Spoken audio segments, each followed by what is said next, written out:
And hello, YouTube, and welcome back to another episode of The Zone TV Movie Entertainment with me, your host, Jonathan. Once again, bringing you my thoughts and review for tonight's episode of DC's The Flash, Season 8, Episode 17. This was a very interesting episode, not only because our very own Daniela Panabaker directed this episode, so I think this was her fourth time doing it, and she was doing it while she was pregnant, so congratulations to her. That was amazing. She was not in this episode as Caitlin, except for the ending, but I'll get to that when we get to the near the ending. So in this episode, we kind of got to see Barry. He kind of gets spooked a little bit, you know. He goes into a building thinking it's gonna be robbed, and something happens. Something kind of weird happens when he finds out another speedster was there before him, and then he goes off to try to figure out, like, okay, who's this speedster? Is it a threat? Is it a new speedster who needs help? He doesn't know who it is. So he decides to go talk to the one person who might know about it or might be behind it. He goes to see Eobard Thawne, aka the Reverse Flash, aka Tom Cavanaugh. So, you know, he goes to visit him on Leon U, which is now part of the DOA, thanks to Oliver leaving the island to them after his passing or his Spectre transformation. But that's a whole other planet and universe talk about thing. Anyway, while that's going on, there is nobody to protect the Central City except for Allegra and, of course, Chester. Fortunately, Allegra, she has to not only, you know, kind of protect the city in her own, you know, by herself. I mean, she got Chester backup, but also she's got to run the newspaper that Iris created.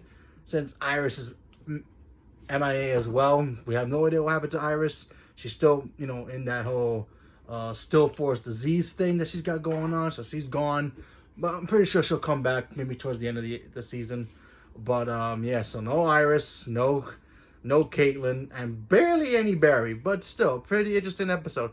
This was a lot of girl power in this episode, and you know, you can appreciate that. That was a pretty interesting, you know, take on this episode. Very different from what she's done before, Daniela. So that was kind of cool. So we got to see Allegra help her cousin out when her cousin decides, like, hey, listen, the gang that we used to run with, you know, Dr. Light and Ultraviolet, they're coming after me. You know, I know information. I need help. So she goes to Allegra to maybe the newspaper can, you know, help out. Maybe, you know, go to the cops or something.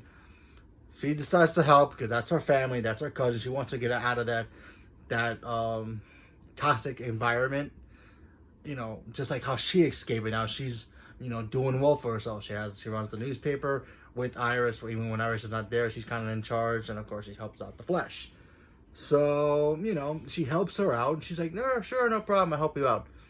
And then of course we got to see the fact that, you know, Ultraviolet and the other one, they all show up to pretty much try to attack not only Allegra, her cousin, and Chester, but also some couple of civilians who work at the newspaper place that, you know, they all work at. So that was pretty interesting. We also got to see Barry talk to Reverse Flash about how, at first he asks him, do you know anything about the new speedster? What do you know? He wants that information. So he kind of gets that whole, you know, Batman Joker, you know, interrogation kind of moment there between Barry and Reverse Flash. I thought it was pretty cool to see that because, you know, Reverse Flash, he doesn't have his powers anymore, you know, or maybe he does. We just don't know. You know what I mean? The last time we saw him, his speed, he didn't really, you know, he was super slow compared to Barry. Remember, he got that boost, but now that Barry's kind of losing his powers too because of the still force is not really, you know, in sync. He still has his speed, but not as, you know, he's not as, you know, himself, especially since, you know, he has trying to find Iris on his mind. But yeah. So does Thawne have his powers? Does he not? Questionable. I think he does. He's just pretending that he doesn't. But only time will tell. So we got to see that. That was a pretty interesting scene. I kind of liked that. Kind of felt like a Batman Joker kind of, like, you know, talking in Arkham kind of thing. So that was pretty cool. We got to see Allegra use her powers again in front of her newspaper friends. So they all know the secret now. She eventually helps defeat, you know, Ultraviolet and the other one to pretty much keep them away from her cousin. And you got to give it up to Chester in this episode.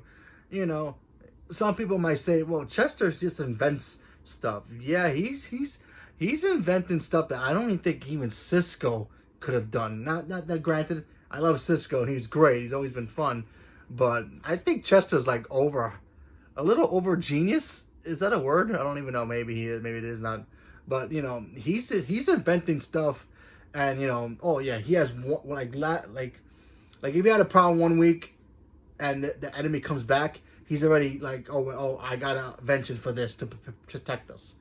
So you know, the last time they fought Ultraviolet, you know, gave the team a couple moments where they like, oh, how can we stop them? Now he's more prepared. Now he has energy force fields and this and that can counter out their teleportation and using their powers on them. So I thought that was pretty interesting, seeing Chester, you know, be 2 steps ahead of people. So that's kind of cool.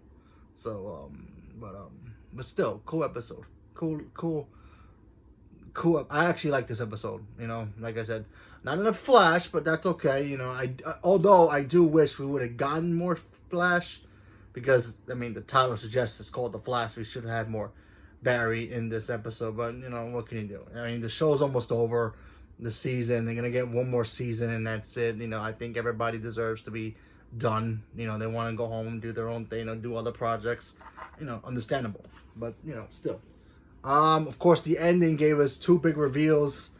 One was a video message from Caitlin saying that, you know, she's gonna go stay with her mom, which she doesn't know if she's gonna come back, and you know, she needs to clear her head of what happened with Barry and her. And last time we saw the episode where he pretty much destroyed her lab when she was trying to get back Killer Frost.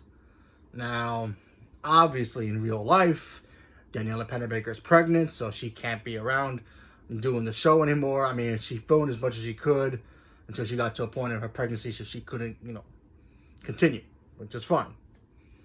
As a character point, who knows? I mean, if we're going to see her come back next season, great. I mean, I do hear rumors that Daniela might not come back next season. I'm not sure if that's true. That's what I've read online. But if she does decide to leave, you know, she's a great character, great actress. She'll find something else. So that'll be kind of.